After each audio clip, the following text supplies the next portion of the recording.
सातवीचे पोरं खूप हसत मला. म्हणजे त्यांना थोडं इंग्लिश येत नव्हती, शब्द देखील ते चुकत होते. त्या ह्याचे मस्के म्हणजे त्याचं नाव काय माहीत नाही, रोहन मस्के रोहन.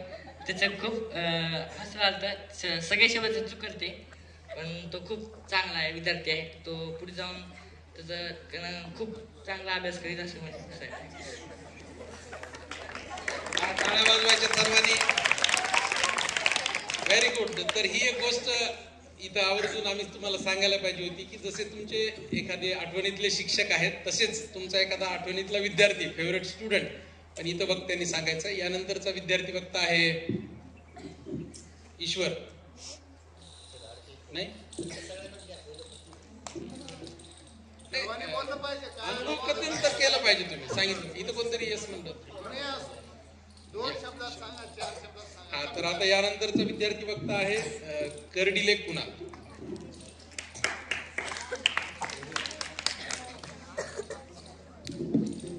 नमस्कार, माझे नाव कर्डिले कुणाल. शिक्षण हे वाघिणीचे दूध आहे, ते घेतलेच पाहिजे. कारण आपल्याला शिक्षक होणे हे आपल्याला जेव्हा आपण वर्गात बसतो तेव्हा आपण मस्ती करतो, गोंधळ करतो, पण जेव्हा आपण पुढे जाऊन शिकतो तेव्हा आपल्याला खूप वेगळेसे वाटते. पण आज जेव्हा आम्ही शिक्षक बनलो तेव्हा आम्हाला खूप असे अनुभव आले की त्यातून आम्ही काहीतरी बोध घेतला पाहिजे. आणि तुम्ही पण पुढे जाऊन शिक्षक बनणार आहे. तुमचाही शिक्षक दिन येणार आहे.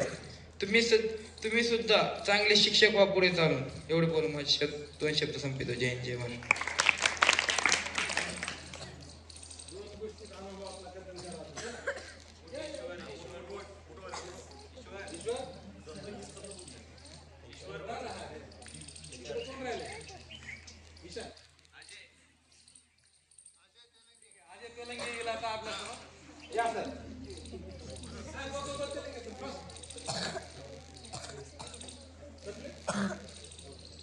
चौकटे होऊन करा सर. आता आपल्या समोर आपलं मनोगत व्यक्त.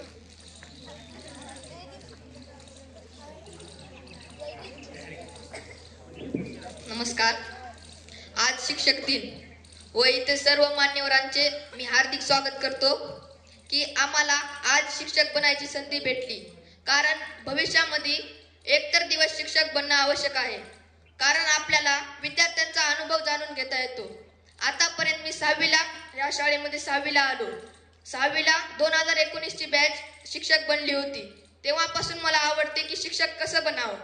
तेव्हा मी एका विद्यार्थ्याचा अनुभव घेतला की शिक्षक बनून त्या विद्यार्थ्यांना कसं शिकवावं, त्यांना कसं पुढे न्यावं असं वाटलं. म्हणून मी आज इथे शिक्षक बनून उभा आहे.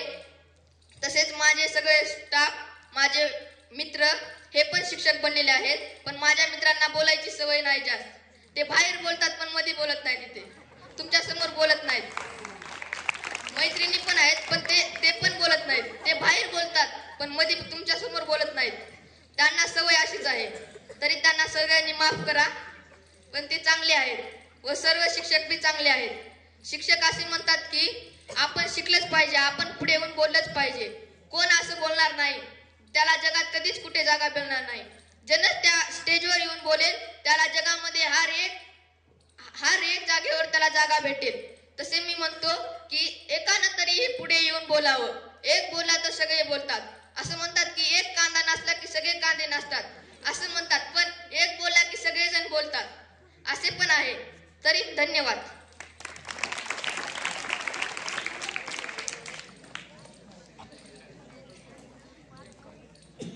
आजच्या विद्यार्थी शिक्षकामध्ये अवधूतचं आपण खरंच कौतुक करायला पाहिजे. कारण आज अवधूतने 2 प्रकारच्या जबाबदाऱ्या पार पाडलेल्या आहेत.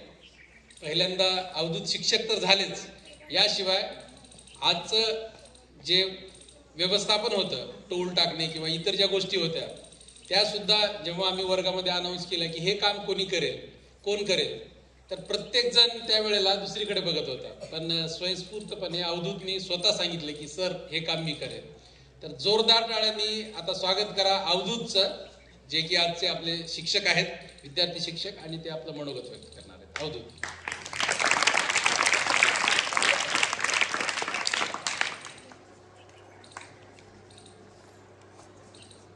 Thank you sir. आज शिक्षक दिन खूप छान झाला व शिकवण्याची संधी दिल्याबद्दल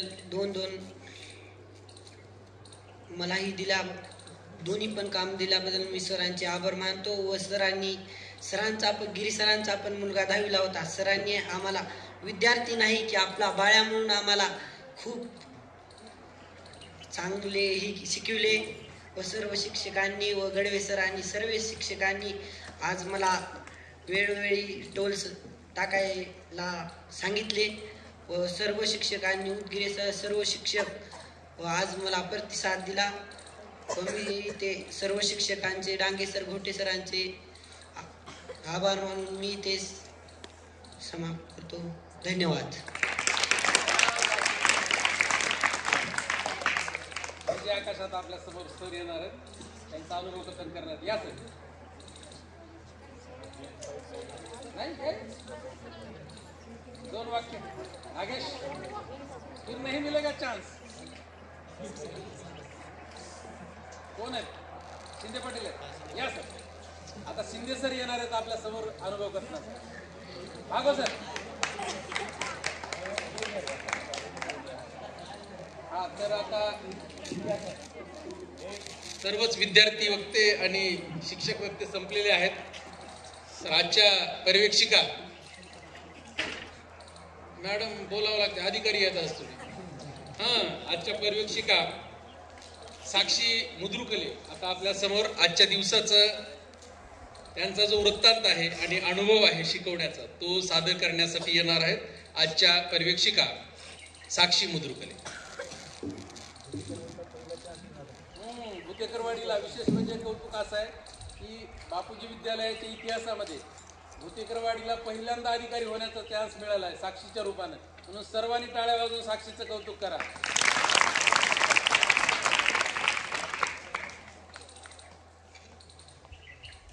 आपला पहिला गुरु आपली आई असते आणि दुसरा शिक्षक. त्यांच्यापासून आपण या स्पर्धेच्या जगात कसं वागायचं हे शिकवत असतो. आज मला शिक्षक होण्याची संधी मिळाली, खरंच खूप छान वाटलं. आजच्या सर्व नवीन शिक्षक व शिक्षिका यांनी शिक्षकाचा रोल चांगल्या प्रकारे पार पाडला, त्यांचे खूप अभिनंदन.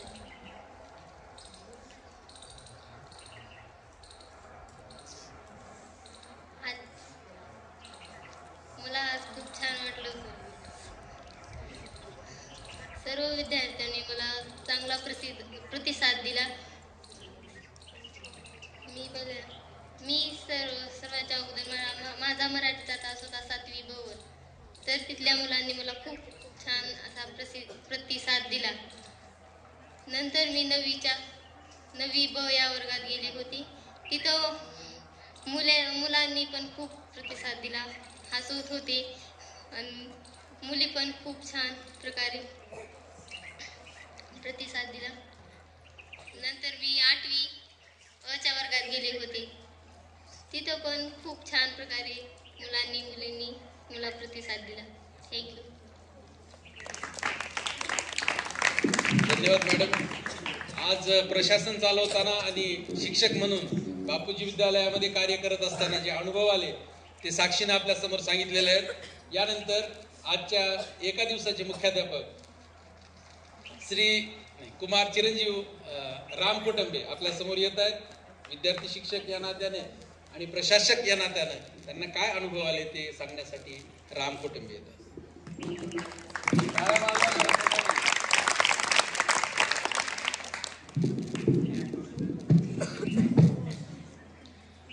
नमस्कार, मी कोटंबेराम. आज मला सर्व शिक्षकांनी डांगे सरांनी आज एक दिवसात नायक पिक्चर मध्ये जसा एक दिवसाचा सीएम झाला होता तसं एक दिवसाचा मला एचएम होण्याची संधी मिळाली. सर्व कामासोबत शिक्षकांच्या कामासोबत हे हेडमास्टरचं काम काय असते हे मला समजले. दिवसभर फक्त फिरणे हा नसून वेगवेगळे उपक्रम चालवणे, वेगवेगळ्या शिक्षकांना आदेश देणे हे मुख्याध्यापकाचं काम असतं. शिक्षक आणि विद्यार्थी या नात्यामधली पवित्रता आज मला समजली. सकाळी माझा 3रा तास 9वी ब या वर्गावर होता. गेल्या काय शिकवावं ते समजलं नाही, पण हळूहळू 9वी व ब वर्गाच्या विद्यार्थ्याच्या प्रतिसादामुळे मला ते शिकवण्याची संधी मिळाली. मी त्या वर्गावर प्रिफिक्स आणि सफिक्स, क्वेश्चन टॅग असे वेगवेगळे इंग्लिश ग्रामरचे प्रकार शिकवत गेलो. त्या वर्गाने मला बोलक्या केल्याबद्दल त्यांचे धन्यवाद. व त्यानंतर मी 8वी ब या वर्गावर गेलो. त्या वर्गाची मुलं व मुली खूप बोलकी आहेत. त्याबद्दल त्यांचा मला खूप चांगला अनुभव आला. ते गोष्टीला प्रतिसाद चांगल्या प्रकारे देत होते. मुलांची तर बसण्याची शिस्त खूप छान होती. खूप छान होती. दुसरा माझा तास 9वी अ या वर्गावर होता. 9वी अ वर्गाच्या मुलं तर 2च होते, पण सर्व मुलींनी मला चांगला प्रतिसाद दिला. आज या स्वयंशासन दिनाचा मुख्याध्यापक होण्याची संधी दिल्याबद्दल मी सर्व शिक्षक, विद्यार्थी यांचे आभार मानतो व एवढे बोलून मी माझी भाषा धन्यवाद. खूप छान. आजच्या स्वयंशासन दिनाचे विद्यार्थी मुख्याध्यापक कोटंबे राम यांनी आज दिवसभरात त्यांना आलेले अनुभव आपल्या समोर विशद केलेले आहेत.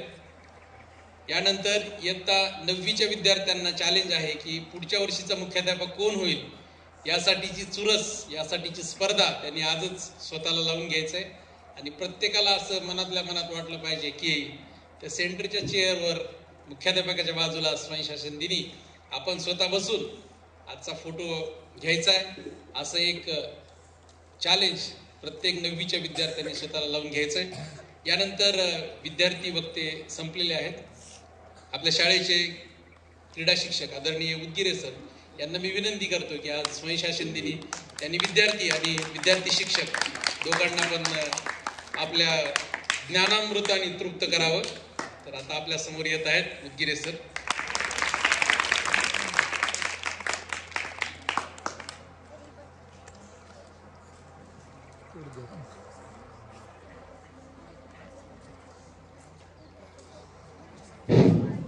आजच्या कार्यक्रमाचे अध्यक्ष, आपल्या शाळेचे मुख्याध्यापक आदरणीय श्रीयुत डांगे सर, पर्यवेक्षक आदरणीय श्रीयुत घोटे सर, माझे सर्व शिक्षक बंधू भगिनी,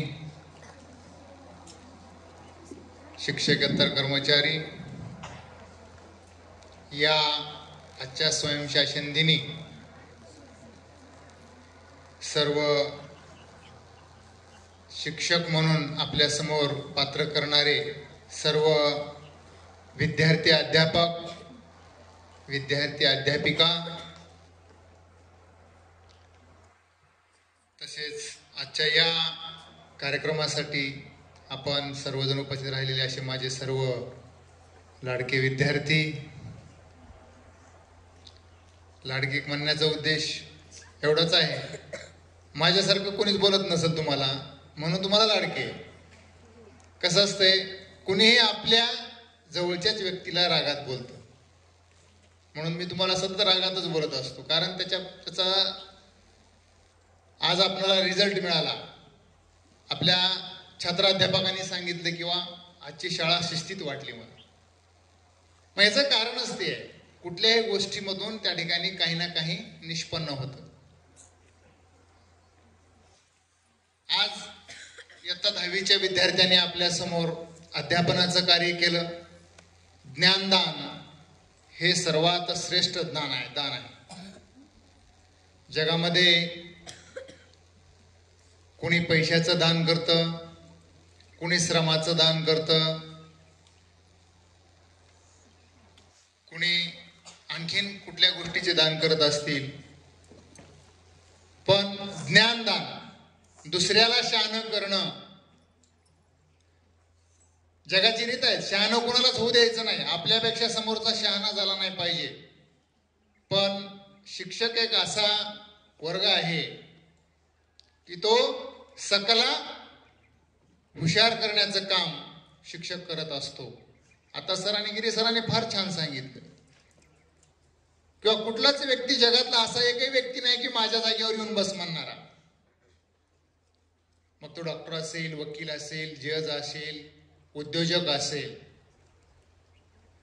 फक्त एक शिक्षकच आहे की तुम्हाला त्याने त्याची जागा देतं की माझा विद्यार्थी कुठेतरी मला चमकलेला दिसला पाहिजे. फक्त एका शिक्षकाची कास असते त्या ठिकाणी. मग आज आमच्या विद्यार्थ्यांनी बरेच अनुभव सांगितले. तसं तर अनुभवाचा प्रतिसाद फार कमी आला. त्याचं कारणच एक आहे, अतुल तुमच्या समोर येऊन बोलतो, मग आपण कुठे कमी आहोत? अतुल बोलला आज, म्हणजे मी तर म्हणतो अतुल बोलला म्हणजे सगळी शाळा बोलायला पाहिजे, आणि शाळा बोलली असं मी गृहीत करतो. त्याला बोलतानाच सांगितलं, कारण प्रत्येक शिक्षकांचं ध्येय हेच असतं की माझा विद्यार्थी कुठंतरी चमकला पाहिजे, त्या विद्यार्थ्याला कुठंतरी काहीतरी स्थान निर्माण झालं पाहिजे. डॉक्टर, उद्योजक, व्यापारी आपल्या व्यवहारामध्ये ज्यावेळेस ते सकाळी उदबत्ती लावतात त्यावेळेस त्यांच्या अपेक्षा काय असतात माहिती आहे का तुम्हाला? दुकानदार म्हणतो मला जास्त गिराईक येऊ दे, डॉक्टर म्हणतो माझ्याकडे जास्तीत जास्त लोक येऊ दे. मग ह्याच्याकडे जास्तीत जास्त लोक यायचं म्हणजे काय व्हायला पाहिजे? आजारी पडायला पाहिजे, बरोबर आहे का नाही? मग डॉक्टरकडे जाणारा माणूस चांगला जातो का? नाही जात. वकील काय म्हणतो? मला जास्तीत जास्त केसेस मिळाल्या पाहिजेत. मग वकिलाला केसेस कधी मिळतील? तुमच्यामध्ये भांडणं झाल्यानंतर, बरोबर आहे का नाही? मग सांगण्याचा उद्देश आहे, शिक्षक हा असा कधीच विचार करत नाही किंवा माझ्या विद्यार्थ्यांचं भलंच हो, माझा विद्यार्थी हा माझ्यापेक्षा पुढे गेला पाहिजे, माझ्या विद्यार्थ्यानं शिकलं पाहिजे. मग ही अशी अवस्था निर्माण होते. आज छात्र अध्यापक किती संख्येने बनले, विषयाला त्या ठिकाणी शिक्षक, आम्हाला ते आमच्या सरांना लोकांना टाइम टेबल देता त्या ठिकाणी हे झालं किंवा आता कोणाला शेवटी आपल्याला वर्गाची ऍडजस्टमेंट करावी लागली, तेव्हा कुठं प्रत्येकाला एक दोन तास मिळाले. पण त्या अध्यापनाचं तुम्ही आमच्या समोर काही कथन केलात का? तुम्ही कसे शिकलात? विद्यार्थी सांगतात किंवा रुपाली मॅडमने आम्हाला चांगल्या प्रकारे अध्यापन केलं. मला सुद्धा जबाबदारी दिली होती माझ्याकडे आणि सोडे सरांकडे, किंवा याच्यामध्ये उत्कृष्ट शिक्षकांची निवड करा. मला त्या लेकरांचं कौतुक वाटलं की म्हणजे त्यांची आजची नजर आणि मी दिलेला रिझल्ट एकमेव मिळता जुळता आहे. म्हणजे आपण कुठलीही गोष्ट जर मन लावून काम केलं तर त्याचा त्या ठिकाणी आपणाला रिझल्ट, म्हणजे त्याचा त्या ठिकाणी आपल्याला निकाल जागेवर मिळतो. पण आम्ही ते करत नाही. फक्त आपणाला आनंद कसा निर्माण करता येईल, आनंद निर्माण करण्यासाठी काय करता येईल. शाळेमध्ये जास्तीत जास्त, तसं तर आज कोणी त्रास दिला नाही, दिला असता तर आम्हाला लगेच सांगितले असते, कारण त्यांनी पहिल्या शब्दात सांगितले आम्हाला शिस्त दिसून आली. विद्रोह कुणा नाही करता येतो, गोंधळ करणं फार सोपं आहे खाली बसून. आज जरी तुम्ही नाही बोललात तर भविष्यात तरी किमान तुम्हाला स्टेजवर येऊन बोलता आलं पाहिजे. आणि जर तुम्ही स्टेजवर येऊन बोललात तर तुम्हाला छात्र अध्यापक म्हणून किंवा तुम्हाला कुठल्याही वर्गावर त्या ठिकाणी शिकवण्यासाठी अडचण निर्माण होणार नाही. चुका आणि शिका हा आपला मूलमंत्र आहे. शिक्षणाचा मूलमंत्र काय आहे? चुकल्याशिवाय येत नाही. कुणीही आईच्या पोटात शिकून येत नाही. पहिलं सांगितलंय, पहिला गुरु आई आहे आणि दुसरा गुरु शिक्षक आहे.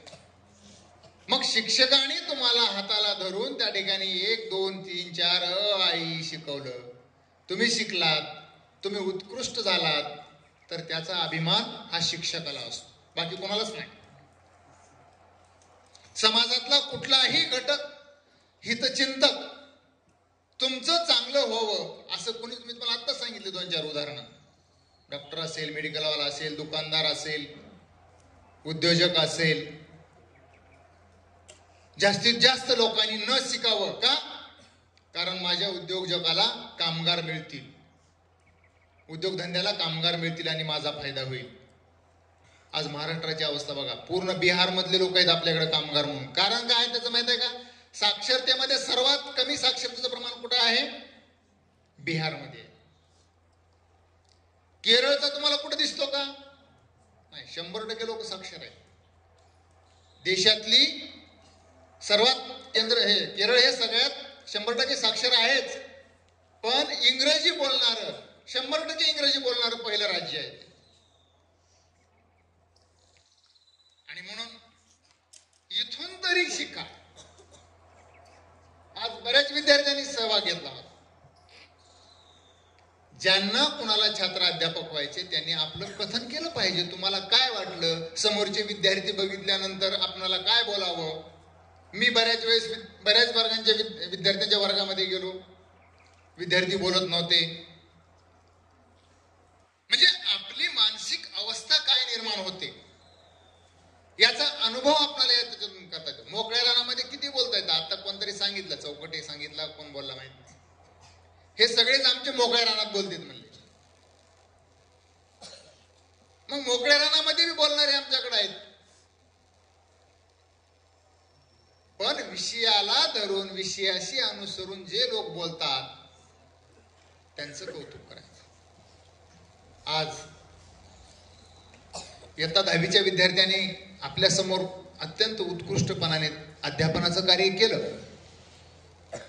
इथूनही पुढे त्यांची अशीच प्रगती हो. येणाऱ्या मार्चमध्ये त्यांच्या परीक्षा आहेत. त्या परीक्षेसाठी आपल्या सर्वांच्या वतीनं मी आजच त्यांना या ठिकाणी शुभेच्छा देतो. चांगले यशस्वी व्हा, चांगले विद्यार्थी म्हणून आमच्या समोर या. आमच्या समोर आल्यास आम्ही तुमचं कौतुकच करू. गोड कौतुकाची थाप तुमच्या पाठीवर आम्ही देण्यासाठी कधीही समर्थ आहोत. कारण शिक्षकच एक असा आहे, तुमचं कौतुक करतो. आई वडील आणि शिक्षक म्हणून तुम्हा सर्वांना परत एकदा शुभेच्छा. आणि पुढल्या वर्षी जे सरांनी सांगितलं, पुढल्या वर्षी स्वयं सेंटरची खुर्ची कोणाला पाहिजे? पुढल्या वर्षी मी आज तुम्हाला सांगतो, जर तुम्हाला छात्र अध्यापक बनायचं असेल तर किमान तुम्हाला 2 गोष्टी तुमचा अनुभव सांगावा लागेल. त्यासाठी अटच असेल छात्र अध्यापक बनण्याची. लक्षात आजच मी तुम्हाला सांगतो ही दुसरी सूचना. तुम्ही तर मुख्याध्यापकासाठी आपल्याकडे काय रूल आहे माहित आहे तुम्हाला? आपल्या वर्षभराचा रिझल्ट हा प्रथम द्वितीयवर आपण मुख्याध्यापक आणि उपमुख्याध्यापक हे 2 पदं निवडतो. त्याच्या पलीकडे जाऊन जर तुम्हाला छात्र अध्यापक बनायचं असेल तर तुम्हाला त्याचं कथन अनुभवावं लागेल आणि सांगावं लागेल. अवघड काहीच नाही हो. तुम्ही वर्गात गेलात, काय केलात, काय शिकवलात, कुठला विषय शिकवलात, शिकण्यासाठी अगोदर शिकून जावं लागतं वर्गावर. आम्ही तेच करत नाही. बऱ्याच विद्यार्थ्यांनी 11th आवरला, पुस्तकं घेतली हातामध्ये आणि वर्गावर गेली. शिकण्यासाठी आपल्याला अगोदर स्वतःला पहिल्यांदा शिकलं पाहिजे. आपण स्वतः अभ्यास केला पाहिजे आणि नंतर दुसऱ्याला सांगितलं पाहिजे. आणि आपण जर असंच गेलो वर्गावर तर आपल्याला सांगता येणार नाही. म्हणून झालेला कार्यक्रम अत्यंत छान झालेला आहे. तुम्हा सर्वांना परीक्षेसाठी हार्दिक शुभेच्छा. सांस्कृतिक विभागानं आम्हाला बोलण्याची संधी दिली त्याबद्दल त्यांचे त्या ठिकाणी आभार व्यक्त करतो. आणि आपल्या सर्वांनी शांत चित्ताने ऐकून घेतला. सर्वांना शुभेच्छा देतो. अभ्यास करा, पुढल्या वर्षीची तयारी करा. आपापसामध्ये बोट हलवणे, काड्या करणे, टाळ्या सुद्धा आम्ही वाजवत नाही तो व्यवस्थित. आता वाजवू नका. टाळ्या वाजवा म्हणून तुम्हाला सांगावं लागतं. कारण मनातून ज्यावेळेस माणूस कुठलीही गोष्ट मनातून करत असतो त्यावेळेस त्याला सांगायची गरज लागत नाही. आपोआप त्याच्या शरीरातून त्या हालचाली निर्माण होतात. त्याच्यामध्ये माणूस रत असला पाहिजे. आणि म्हणून या ठिकाणी आजच्या दिवशी तुम्हाला शुभेच्छा देऊन या ठिकाणी माझे 2 शब्द थांबवतो. जय हिंद, जय महाराष्ट्र. धन्यवाद सर. शिक्षक म्हणजे सी म्हणजे शिस्त, क्ष म्हणजे क्षमता आणि क म्हणजे कर्तव्य. तर एका शिक्षकाची काय जबाबदारी असते, शिक्षकांनी कोणत्या प्रकारची कार्य केली पाहिजेत, यावर सखोल असं मार्गदर्शन आदरणीय उदगीरे सरांनी केलं. त्याबद्दल सरांचे आभार. तत्पूर्वी व्यासपीठाची आणि आपली सर्वांची माफी मागून थोडंसं कार्यक्रमामध्ये बदल. कार्यक्रमाचा स्वागत समारंभ जो होता तो आता करायचा आहे आपल्याला. यासाठी पवार मामांनी खूप मोठं योगदान दिलं. अत्यंत म्हणजे प्रतिकूल परिस्थितीमध्ये त्यांनी गाडी चालवली. तर सगळ्यांनी पवार मामाचा आधी टाळ्या वाजून कौतुक करा. की आजच्या विद्यार्थी शिक्षकासाठीचा जो अल्पोपहार होता, त्यांचा फेवरेट जो फूड प्रकार आहे तो अहमदपूरहून आणायचा होता आणि सोबतच हार पण त्यांच्याकडेच होते. त्याच्यामुळे त्यांना येताना थोडासा त्रास झाला. तर आजच्या कार्यक्रमाच्या अध्यक्ष आदरणीय डांगे सर यांचं स्वागत करण्यासाठी आजचा विद्यार्थी मुख्याध्यापक कोटंबे राम याला मी विनंती करतो की पुष्पहाराने आजच्या कार्यक्रमाच्या अध्यक्षाचं स्वागत करायचे. यानंतर आपल्या शाळेचे पर्यवेक्षक आदरणीय घोटे सर यांचा सत्कार करण्यासाठी आजच्या विद्यार्थी सुपरवायझर कुमारी साक्षी मुद्रुकले हिनं तयार राहायचे.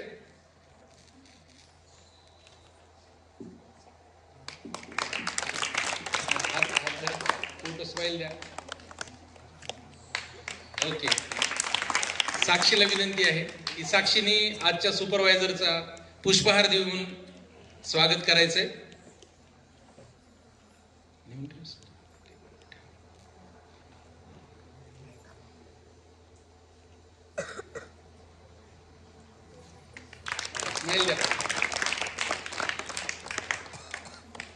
आजचे विद्यार्थी मुख्याध्यापक चिरंजीव कोटंबे राम याचा सत्कार करण्यासाठी आपल्या शाळेचे मुख्याध्यापक आदरणीय डांगे सर यांना मी विनंती करतो की आपण चिरंजीव रामचा पुष्पहार घालून स्वागत करायचे, त्याचा गौरव करायचे. आजचे मुख्याध्यापक आहेत 1 दिवसाचे. भाषण करताना त्यांनी स्वतःला नायक चित्रपटातील अनिल कपूर असा उल्लेख केला. यानंतर आजच्या पर्यवेक्षिका कुमारी साक्षी मुद्रुकले हिचं स्वागत करण्यासाठी मी आदरणीय घोटे सरांना विनंती करतो की कृपया आजची जी पर्यवेक्षिका आहे तिचं पुष्पहाराने स्वागत करायचंय.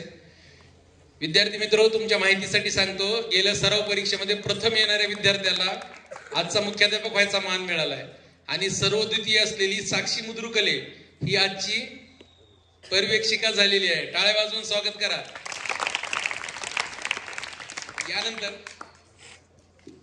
यानंतर आज उदगीरे सरांनी बोलता बोलता सांगितलं की मी काही विद्यार्थ्यांचं मूल्यमापन केलं. तर ती जबाबदारी आपल्या शाळेचे ज्येष्ठ शिक्षक आदरणीय उदगीरे सर आणि सुडे सर यांच्यावर होती. तर आजचा निकाल आलेला आहे. तर हा निकाल सादर करण्यासाठी आणि विद्यार्थ्यांना मार्गदर्शन करण्यासाठी मी आदरणीय घोटे सरांना निमंत्रित करतो की कृपया आपण विद्यार्थ्यांना मार्गदर्शन करावं आणि सोबतच निकाल पण जाहीर करावा. आदरणीय घोटे सर.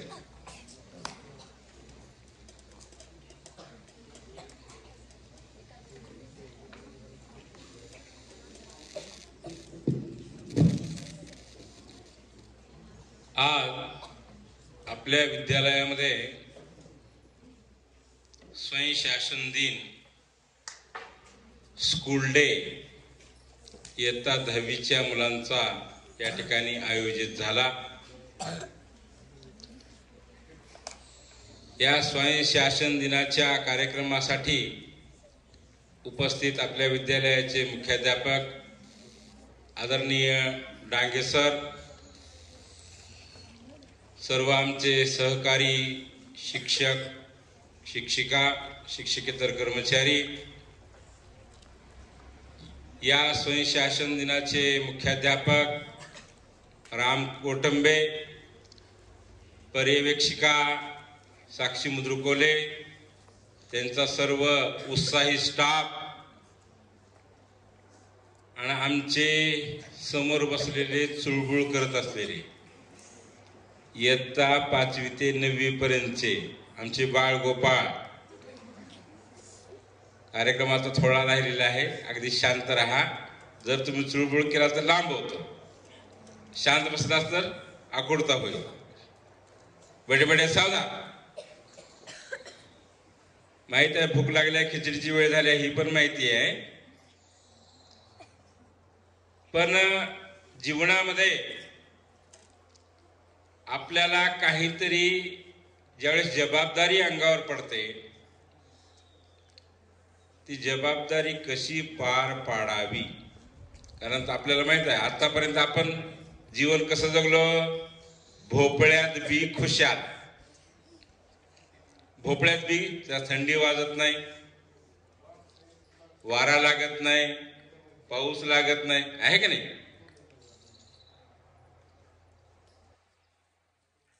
इयत्ता 10वीच्या विद्यार्थ्यांसाठी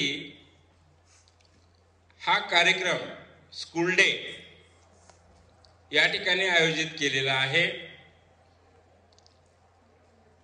शिक्षक म्हणजे काय, शिक्षकाची भूमिका काय, शिक्षक कशा प्रकारे अध्ययन अध्यापन करतात याचा प्रत्यक्ष अनुभव या ठिकाणी आज विद्यार्थ्यांना आलेला आहे. अगोदर वाटतंय आपण अनेक सरांना हे सर मारतात, ते फार कडक बोलतात, ते छडीनं लेज मारतात असं म्हणतो.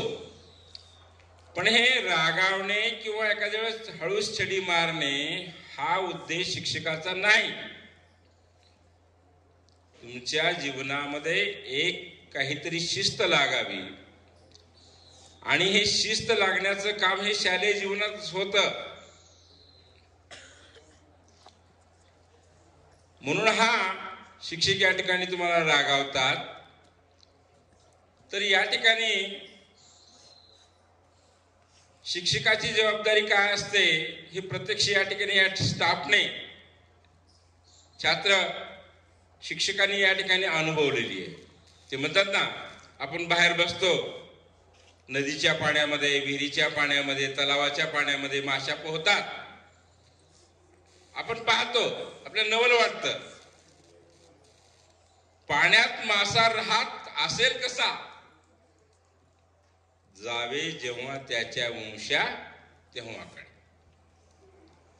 तसं शिक्षकांपुढे काय आव्हान असतात हे आज जे शिक्षक झालेले आहेत स्कूल डेचे त्यांना अनुभव.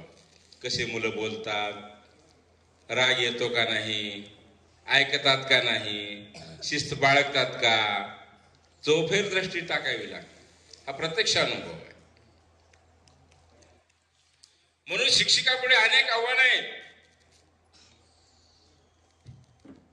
हे अनेक पिढ्या घडविण्याचं कार्य आहे. हे पवित्र असं ज्ञानदानाचं कार्य आहे. आता तुम्हाला माहित आहे शिक्षणामधून तुम्हाला ज्ञान मिळतं. ज्ञानातून विज्ञानाची कास धरता.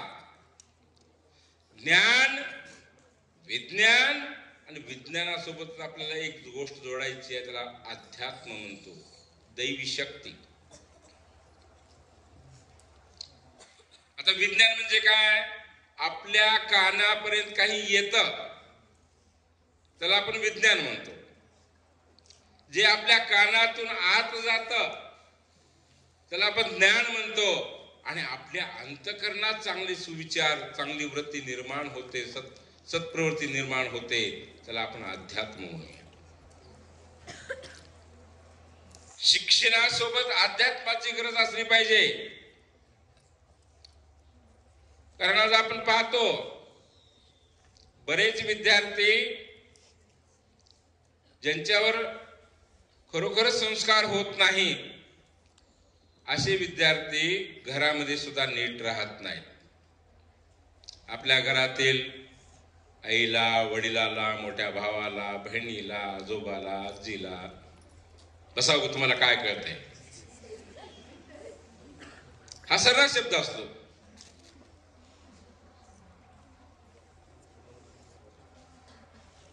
आणि अपुरं ज्ञान घ्यायचं आणि घरामध्ये मी शहाणा आहे असं म्हणायचं हे चुकीचं आहे.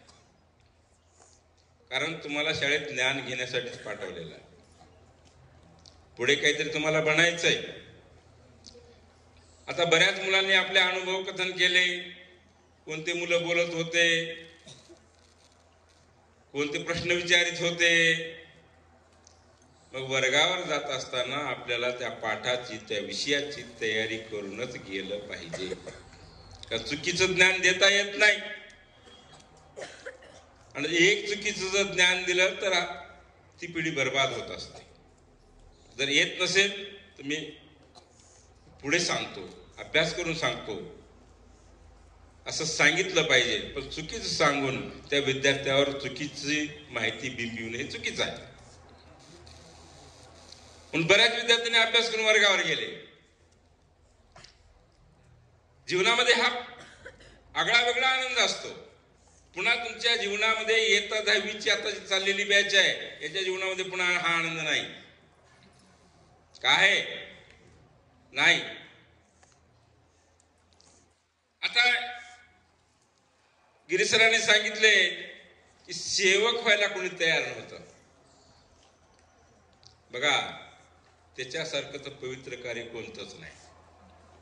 जो ये हा ज्ञान मंदिर स्वच्छ आणि सुंदर ठेवतो, परिसर असेल, वर्गखोल्या असतील, मैदान असेल, तुमची कचराकुंडीची व्यवस्था असेल. कारण तुम्हाला माहिती आहे, आपण बसताना सुद्धा जागा कशी बसून बघतो, घाण बघून बसतो का? नाही बसत. जागा सुद्धा आपण बसताना कुठेही स्वच्छ बघू. नसेल तर बसण्यासाठी आपल्याला त्या ठिकाणी काय करावं लागेल? अगोदर स्वच्छता करावी लागेल, झाडलोट करावी लागेल. यासारखं पवित्र कार्य नाही.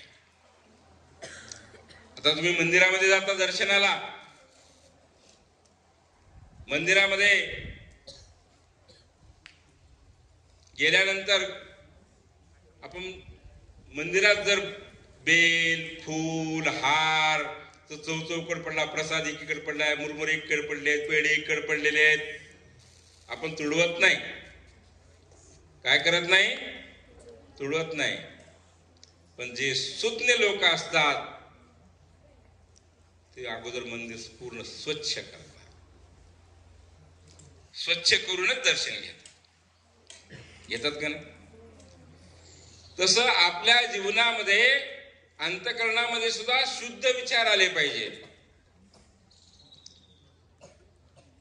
कारण माणसाची ओळखच आचार, विचार आणि उच्चार या त्रिवेणी संगमावर आहे, की त्रिवेणी विचारावर. आचार म्हणजे आपलं वागणं चांगलं असलं पाहिजे, विचार सुद्धा चांगले असले पाहिजे, आणि उच्चार आपण ज्यावेळी बोलतो, आपल्या बोलण्यामुळे इतरांना त्रास होऊ नये. आता आपण म्हणतो, एखाद्याला शिवी देतो, सॉरी म्हणतो, टंग मिस्टेक, जिभेची चूक. अगोदर चूक करायची आणि नंतर सॉरी म्हणायचं. हा काय प्रकार आहे? सॉरी म्हणण्यापेक्षा अगोदर चांगलं बोला ना, बरोबर आहे?